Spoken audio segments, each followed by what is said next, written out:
Chapter 21. The Stadium of Blades. Outside, as though from a distance, I could hear the roar of the crowd packed into the tiers of the Stadium of Blades. "Mamilius is apparently victorious again," said Vancius of the House of Cernus, lifting a blind helmet and fitting it over my head. Vancius of the guards turned the key in the helmet lock that fastened the helmet on my head. Within the heavy metal casque I could see nothing. "It'll be amusing," he said, "to see you stumbling about on the sand, sword in hand, thrashing here and there, trying to find your foes. The crowd will love it. It provides comic relief between the serious bouts and the animal fights to follow. It is also a time for patrons to stretch, buy their pastries, relieve themselves and such." I didn't respond. "Oh, surely the famed Tal Cabot, master swordsman of Gore," said Vancius, "prefers to die with a blade in hand." "You remove my manacles," I said, "and blade or no, let me give response as might a warrior." "Your manacles will be removed," Vancius assured me, "when you are in the arena." "And if I do not choose to fight?" "Whips and hot irons will encourage you," he said. "Well, perhaps not," I said. "Then be encouraged by this news," he laughed. "Your opponents will be the finest swordsmen in the Terentian guards." "In blind helmets?" I queried. He laughed. "It will appear so, for the sake of the crowd.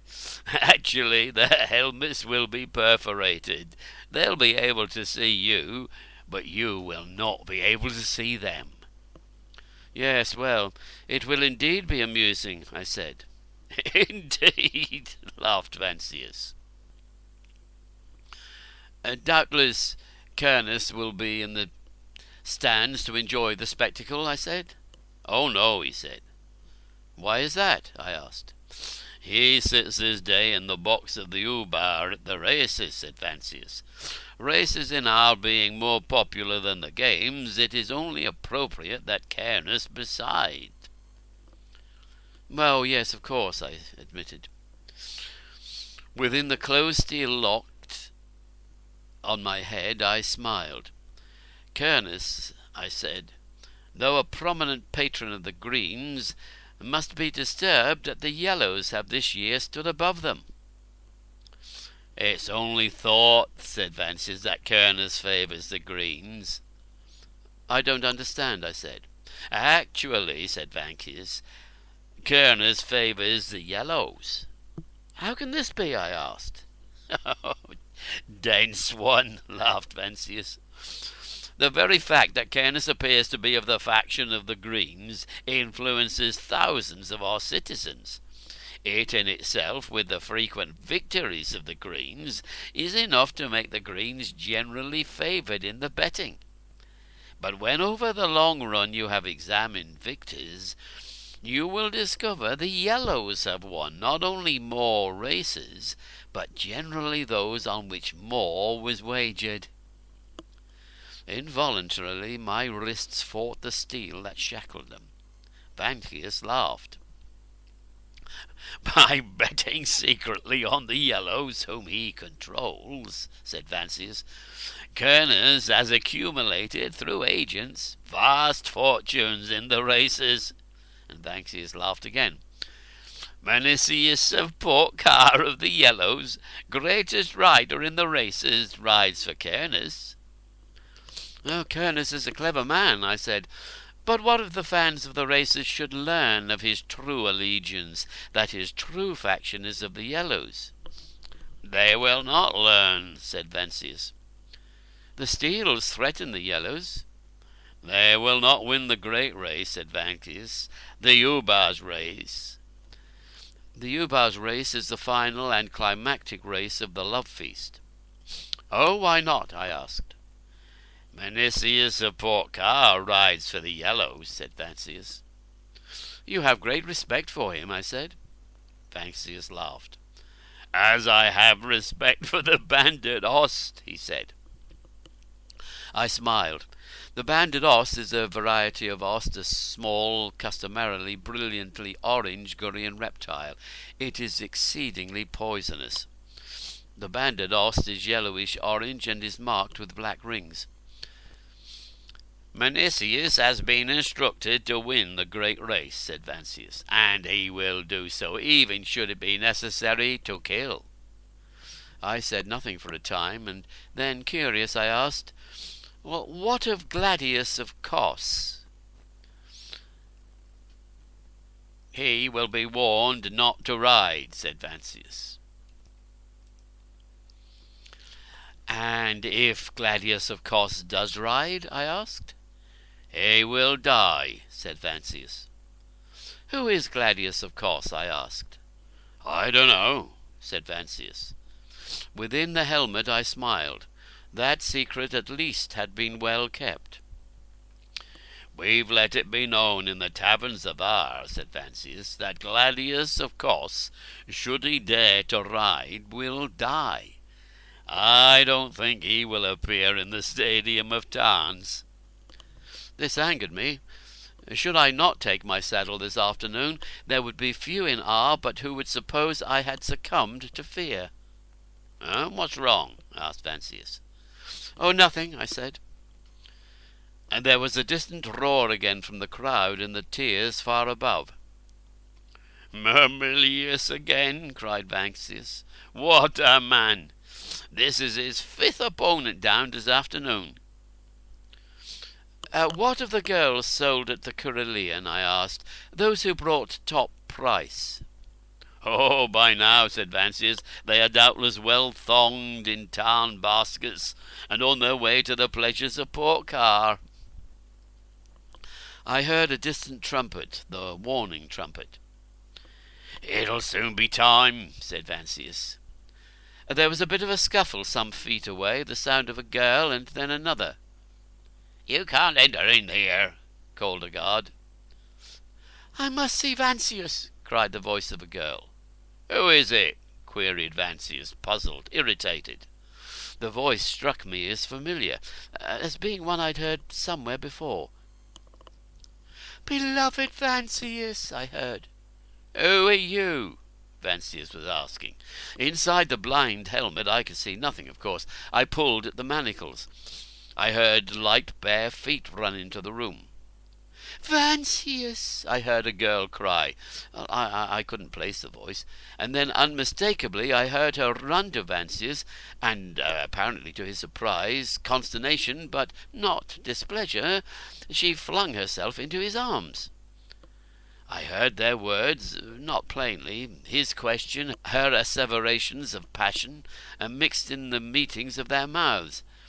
I gathered it was a slave girl, many of whom are extraordinarily passionate, who had seen him, followed him, and was now desperately importuning him for his touch.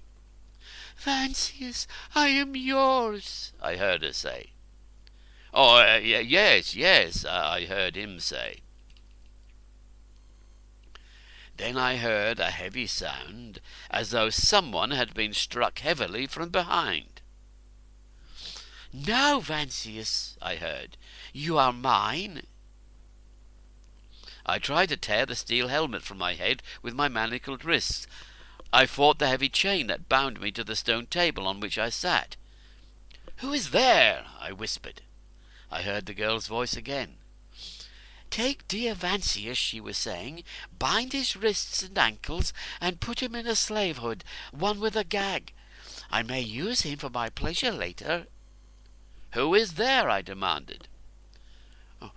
"But what of the other guard?" asked a girl's voice. "Bind him as well," said the first girl. "May I have him?" said the second girl. "Yes," said the first girl. "Tie him with Vansius." I felt a man's hands then fumbling with the steel hood I wore. "Who's there?" I demanded. I heard the key move in the lock, and felt air as the helmet was lifted. "Ho to!" I cried.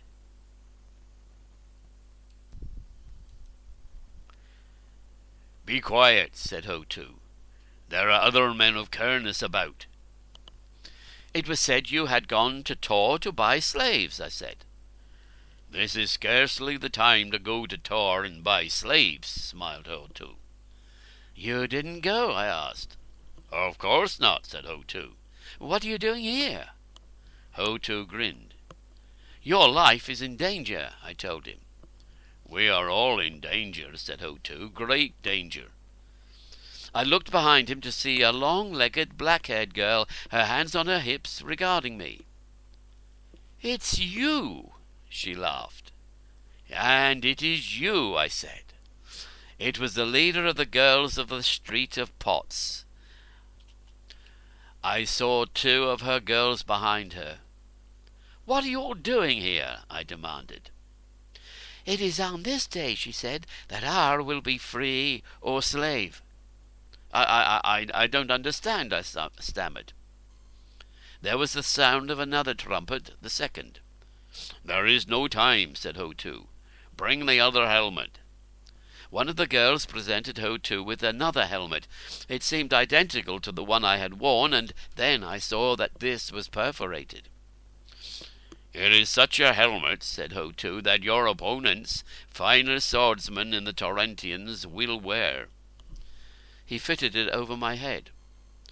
"I like it better," I said grimly, "than the former one." One of the girls had found the key to the chain that bound me by the waist to the stone table. She sprung open the lock, and another girl from the body of the unconscious and now hooded and bound Vancius found the key to my manacles. She handed it to Ho-Tu. Ho-Tu wore the garb of one of the guards of the House of Kernus. He now took up the discarded helmet of Vancius and drew it on. He unbuckled his own sword belt and buckled it about me. He drew the sword. I smiled. It was my own, carried even in the siege of Ar so many long years ago. "Thank you, Ho-Tu," I said. He resheathed the blade in my scabbard. He was now buckling around his waist the sword and belt of Vancius. Within the helmet I saw him grin. We heard then the third trumpet, signalling the beginning of the sport. "They're waiting for you," said Ho-Tu, grinning. "Warrior." "Do not yet lock the helmet," said the leader of the girls in the Street of Pots. "They're waiting for him," protested Ho-Tu. "Let them wait," she said, and she lifted the helmet from my head and kissed me. "Hurry," said Ho-Tu. I returned her kiss. "What's your name?" I asked. "Faius," she said. "It's a beautiful name," I said. She smiled. "Truly beautiful." "If you wish, come again to the Streets of Pots." "If I do, I think I shall bring an army with me." She smiled. "We would like that," she said. "Hurry, hurry," cried Ho-Tu. He set the helmet over my head, and Faius locked it, putting the key in my belt. I heard the crowd crying far off. I heard the snapping of a whip. It was Ho-Tu. "Hurry, hurry," he said. And then, pretending to grope with my manacled hands, deliberately stumbling and scraping, smiling, I left the room. Ho-Tu came behind me, fiercely cracking the whip, crying out, "Hurry, lazy slave, hurry!" And I heard the men in the tunnel laugh.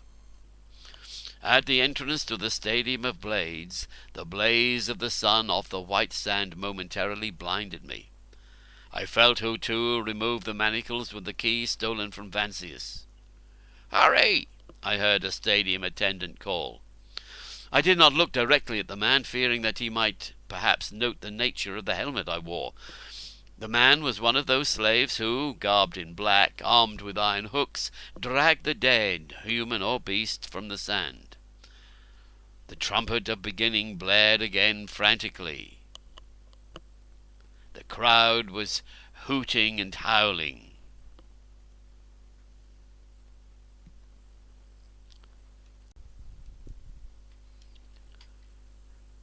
Ho-Tu shoved me with the whip, cracking it occasionally. I permitted myself to be apparently driven to a place before the box of the Ubar. The Ubar, of course, was not in the box. but an agent of his was, Philemon of the caste of scribes. I noted other men, apparently miserable wretches in blind helmets, being driven to a place before the box. I didn't look at them closely. I knew them to be Torrentian guardsmen. I knew they wore helmets through which they could see. One or two of them, acting their roles, were whining piteously. Another had fallen to his knees and was begging mercy from the crowd which jeered him. At last we were lined up facing one another before the box. "Raise your swords," called a man, and obediently we unsheathed our blades. There was great laughter from the crowd. "Salute," ordered the man, and there was another roar of laughter from the crowd. It was done much as though we were actually trained arena fighters, instead of supposedly poor fools and criminals brought in for the sport of the patrons of our cruelest games. The salute was an ancient one, and I have little doubt it was brought to Gore centuries earlier, perhaps by men who had been familiar with arena sports and had initiated them in luxurious art. Men doubtless from other places and times. I recalled the antiquity of the voyages of acquisition once conducted by priest-kings. "Hail, Canis, Ubar of Ar! We who are about to die salute you." I didn't join the salute. 4 trumpets blared, and we squared off against one another. I observed my opponent swinging about as though he couldn't see me, stumbling here and there, being poked in my direction by an attendant with a whip. Another with a hot iron stood nearby, shouting at other pairs. I knew they would not injure one another really, though they would appear to fight. Men in these games, in actual blind helmets, often, and not really knowing, exchanged opponents. Sometimes several would join in a slashing melee. "He's heading straight ahead of you," cried an attendant to the man moving toward me. He seemed to thrash about wildly with his sword, and for sport I, too, took a few wild swings to the delight of the crowd. I noted, however, that my opponent was moving subtly but obviously intently toward me. He was crying out as though in rage and fear. I rather admired his performance. I didn't think it would last longer than I cared. I have little to commend me. There are others more learned than I, others doubtless shrewder and more subtle, others before whom, for their many talents, I stand in awe. I, Tal Cabot, am a simple man, poor in many qualities, one who is doubtless much excelled. There is little, I suspect, that I could do better in than others. I am a man who is surely next to nothing, one unworthy of note. Yet I think there is one talent I have, though it is unimportant and unworthy, a gift toward which I have mixed feelings, a gift which is both a boon and a curse, one which has caused me feelings of horror and guilt, and yet one to which I have owed my life, and that of those I have loved. It is a gift I have not sought to exercise, a gift I have feared, and sometimes would put aside, but cannot do so. He who is a singer must sing. He who weaves the beautiful rugs of Ar and Tor must weave. The physician must heal, the builder build, the merchant buy and sell, and the warrior must fight. The steel struck my own, and I parried the blow, moving the blade aside easily. I saw the Torrentian step back, could sense his surprise. I felt the sword in my hand, brought to me by Hotu, the sword that I had carried at the siege of Ar years before, which I had taken to Thana, which I had carried to the very nest of the priest-kings, which had been with me on the vast southern prairies of Gore, and which I had brought once more to the gates of glorious Ar months before. Then the Torrentian struck again, and again I moved his steel to one side. And then he stood back, stunned, and withdrew a step, and put himself at the ready. The crowd cried out, confused, not understanding, and then angry.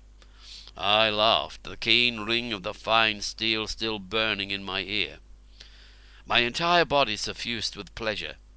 Elation, like Kalinar, suddenly flooded every muscle and vessel in my being. I laughed again. Gone was the guilt. I had heard the ring of steel. The physician must heal, the builder build, the merchant buy and sell. I am Tal Cabot, I laughed. Know that? Know too that I understand that you can see. Know as well that I can see you. Leave the arena now, or I will kill you. With a cry of rage he threw himself at me, and the cry died in his throat. He sprawling in his astonishment, his death, and his blood crosswise in the sand. I went to the next man and spun him around. I do not play games, I told him. You are a Torrentian, I am Tal Cabot. I am your enemy. Leave the sand or die upon it. The man turned and attacked, and I laughed suddenly with the thrill of the steel, the flashing ring of work upon the warrior's anvil. He cried out and fell before me, twisting in the sand, clawing at it. "He can see!" cried one of the Torrentians. The crowd struck was silent, and then, sensing the intended execution, some of them began to scream angrily. The other men in the helmets, and the attendants as well, one for each original pair, turned to face me. One or two of the attendants ran from the arena. I gather they had no wish to stand between warriors. "Leave the arena," I told the Torrentians. "Men die in this place." "Together," cried their leader. "Attack!" And he died first, being the first to reach me. In a moment I fought, surrounded by Torrentians, said to be among the finest in the guard. The crowd now began to scream angrily as the many rushed and swirled about the one. The fans of the games of Ar had been fooled. They did not relish being witness to the private joke of some high person, doubtless the Uber himself. And as fans they shouted their anger at the deceit which had been practised. As men they roared their fury at the unfair odds. My world now was small, bright, alive, consisting of little other than the swift flashing, ringing patterns before me, and then to the side, and once more before me. I moved swiftly, drawing one warrior or another after me, and he who was swiftest died first. I turned and spun, accepting or not accepting an attack, always to isolate a man. Vaguely, as though far off, I heard the screaming of Philemon in the Uber's box, the shouting of Torrentians. In a moment of respite I saw a Torrentian slay a citizen who would have leapt into the arena to aid me. Other Torrentians with their spears were forcing back the crowd, which seemed enraged. "Kill him! Kill him!" I heard Philemon screaming. Another Torrentian fell from my sword. One of the attendants with a whip struck me as I fought, and I spun on him. He threw the whip to the sand and ran howling from the arena. Another approached me warily with his hot iron. "Be gone," I told him. He looked around and dropped the iron and fled. The other attendants followed him. I now stood and faced some 6 Torrentians who stood in the defensive picket formation. 3 men forward in this case, and in the interstices 3 men back. This permits the man in reserve to move forward into the line to form a solid line, or, if the first line withdraws, to have space to take its place. It allows a great deal of mobility, and on the level of squad tactics has its affinity to the Taurian squares. The space allows the swordsmen, of course, room in which to handle their weapons, room in which to properly attack or defend themselves. In this case I expected the centre man to engage me, defending himself on the whole, while the flanking men would strike. Should one of these 3 fall, of course, his place would be taken by one of the men in the reserve line. Slowly, swords ready, the picket advanced on me. I stepped back over fallen bodies. It's hard to break or attack the picket. I pretended to stumble, and the centre man rushed forward to press his putative advantage. "Wait!" cried the leader in the rear rank. The man who had been the centre man was at the time dead. I pretended my blade had been wedged between the ribs of the centre man. Another Tarentian, by instinct, but not trained instinct, hurled himself forward, and so died. The 4 remaining men attempted to retain the picket. Moving back warily, I remained as close as I could to the picket, but out of reach, hoping to draw yet another warrior prematurely into the attack. They remained together. As a warrior, though it was not to my advantage, I found this satisfying. A close formed military formation is difficult to maintain over rough terrain. Indeed, the Taurian squares, which I have mentioned, commonly among Gorean infantries, with their superior mobility and regrouping capacities, had, long ago, made the phalanxes of such cities as Ar and, in the south, Turia, obsolete. The Gorean phalanx, like its predecessors of earth, consists of lines of massed spearmen, carrying spears of different lengths, forming a wall of points.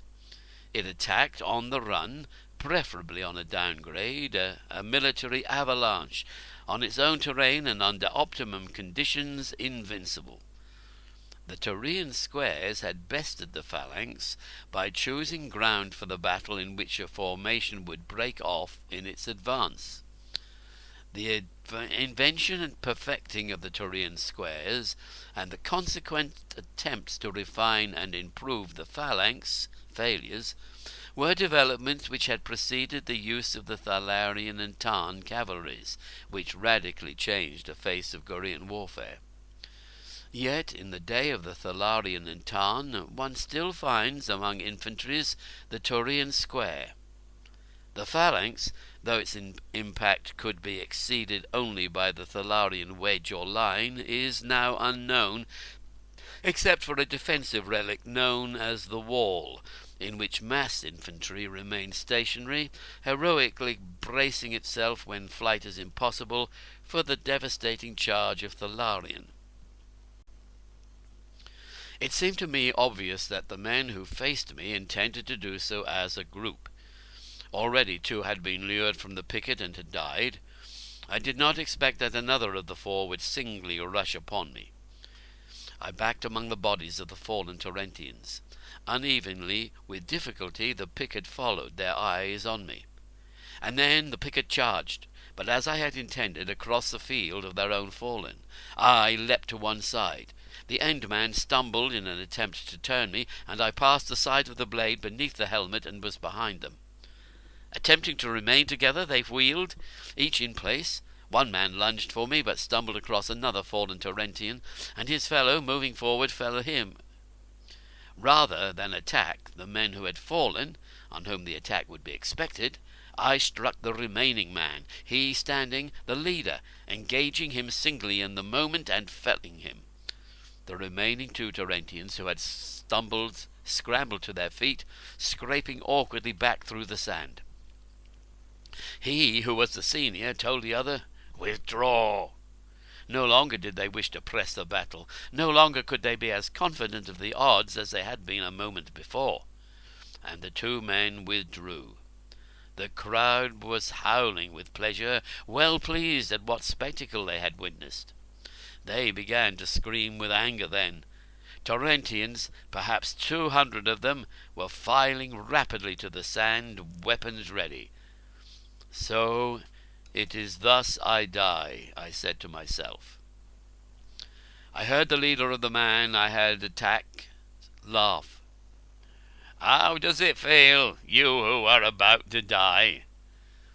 The laugh died in his throat, for through his breast there suddenly flew a heavy Gorean arena spear.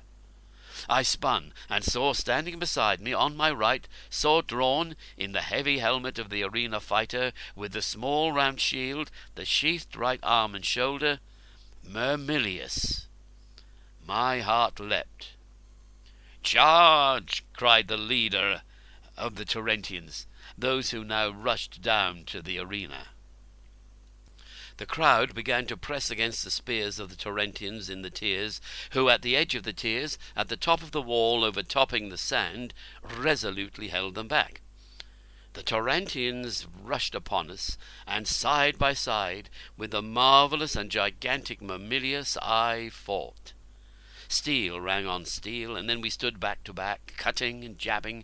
Foe upon foe fell back from those two fierce blades, and then another stood with us, in the garb of an arena fighter. "Ho, Saul!" I cried. "You were long in coming," commented Mamilius, meeting steel upon steel, dropping a foe. Ho Saul laughed, lunging here and there, kicking back a Tarentian. Canis had planned that I too wear the blind helmet, he said, but Ho too of his house did not care for the plan. Another stood beside us, and we four fought. "Relius!" I exclaimed. "I too," he said, blade flashing, "was destined for the sport of the blind helmet. Fortunately, I too encountered Ho too." "And," grunted Mamilius, laughing, turning back an attack, "I wager the girls of the streets of Ports." Well, if it must be known," granted Relius, driving his blade between the ribs of a Tarentian. Mamilius, with a marvellous thrust, as though weary of sustaining the attack of his man, dropped him. "A likely lot of wenches they are," he said. "Oh, perhaps," said Hosearl, "any Tarentians that are left over we can give to the girls of the Street of Pots." I turned a blade from my breast as another 4 or 5 Tarentians pressed in upon me. "Excellent idea," said Mamilius. "If," qualified Hosearl, "any are left over." Another dozen Tarentians pressed forward. I noted that one Tarentian after another in a line approaching slipped to the sand. Ho too, his hook knife dripping, a buckler on his left arm, now stood beside us. I parried a blade from his heart. "I think you will find," said Mamilius, "a sword is more useful here than your small knife." Ho too drew his blade and acquitted himself sturdily. "Kill them!" I heard Philemon scream. More Tarentians, perhaps 100, leapt over the wall into the arena and rushed forward. We moved through those weary, bloody, reeling bodies around us, and to their amazement, cutting our way to our new foes. I heard Relius cry to Hosearl, "I have slain 17." "I lost count long ago," replied Hosearl. Relius laughed with exasperation and added another to his list. "It must be some 200 or 300 by now," surmised Hosearl, breathing heavily. Fortunately, only a few Tarentians could approach us at any one time. "Boastful slain!" cried Relius, and then he shouted, 19. Hosearl dropped a man. 406, he cried, lunging at another. "Silence!" roared Mamilius, and obediently we fought in silence, save for the crying of men, our breathing, the sparkling ring of blades tempered with wine and fire. "There are too many!" I cried. Mamilius did not respond, but he fought. I turned in an instant's respite from the attack. I could not see the features of the magnificent fighter who stood before me and beside me. "Who are you?" I asked. "I am Mamilius," he laughed. "And why does Mamilius fight at the side of Talcabot?" I asked. "Let it be truly as said, that Talcabot fights at the side of Mamilius." I don't understand." "Mamilius," he said proudly, "is at war." "Well, I too," I said, "am at war." And again Tarentians pressed inward, and again we met. "But," I said, "my war is not that of Mamilius." "You fight in wars," said Mamilius, "that you know nothing of." "In what war do you fight?" I demanded. "In my own," said Mamilius, meeting an attacker and insolently felling him. And then, to my surprise, I saw with us fighting a common warrior, not a Tarentian, one whose helmet was not laced with gold, nor his shield bound with silver, nor his shoulders covered with the purple of the Ubar's guard. I didn't question him, but I accepted gratefully his presence at our side. More Tarentians, perhaps 200, leapt down from the wall. I now saw fights in the audience in the tiers, some between Tarentians and citizens, others between citizens themselves. In some places armed warriors of common rank stood against the purple-clad Terentians. And now those Terentians left in the stands suddenly failed to restrain the crowds, and thousands of citizens were leaping into the arena, and others were swarming across the tiers toward the box of the Ubar. I saw Hup the Fool bounding and skipping on the tiers, crying out, and saw men throwing off cloaks revealing blades, and rushing to meet Terentians. I saw Philemon, his face white, his eyes wide, turn and flee through the private passage that gives access to the box of the Ubar. He was followed by some 7 or 8 Terentians. "The people rise!" cried Hoso. "No," laughed Mamilius, looking at me. "I think you will find there are not too many." I saw the Terentians who had been facing us, perhaps 300 or 400, begin to disperse, fleeing toward the exit leading toward the stands. The crowds, in their thousands, began to swarm over the walls, dropping to the sands and screaming. Among them, shouting orders, were dozens of men, apparently of all castes, each with a scarf of silk of imperial purple wrapped about his left arm. Mamilius and I stepped back, and among the bodies, Relius, Hosol, and Hotu, standing to one side, regarded one another. He made no move. I gave Hotu the key to the helmet I wore, which Phaeus had thrust into my belt. Hotu removed the helmet. The air felt good. The crowd pressed about. I could make nothing of what they were saying. "May I not now look upon the face of Mamilius?" I asked. "It is not time," said Mamilius, regarding me. "In this war of yours," I said, "what is the next step?" "It is your step," he said. "Tal Cabot, warrior of Cordoba." I looked at him. He pointed to the top of the tiers. There I saw a man with a brown tarn holding its reins. "Surely," he said, "Gladius of Kos races this afternoon in the Stadium of Tarns." You know of him?" I stammered. "Hurry!" commanded Mamilius. "The steels must have victory." "What of you?" I asked. Mamilius spread his hand over the crowds on the sand and in the tiers. "Through the streets," he said, "we march to the Stadium of Tarns." I raced from the sand to the wall, and seizing a cloak lowered by one who wore the armband of imperial purple, I scrambled upward. In an instant I was racing up the long tiers. When I reached the top, there stood a man with a purple scarf of silk, that armband indicating the imperial party. He held the reins of a common saddle tarn. I looked back down the long valley of stone tiers to the sands far below, seeing there in the circle of the arena, seeming small, Mamilius, Hoserl, Relius, Hotu, and the milling, stirring crowd. Mamilius lifted his blade to me. It was the salute of a warrior. A warrior, I thought to myself. He is of the warriors. And I returned the salute. "Hurry!" said the man who held the reins of the tarn. I seized the reins of the tarn and leapt to the saddle. I hauled upon the one strap, and took the bird from the heights of the Stadium of Blades, streaking in a moment through the cylinders of Ar, leaving behind me men with whom I had fought, stained sand, and whatever we had begun together there.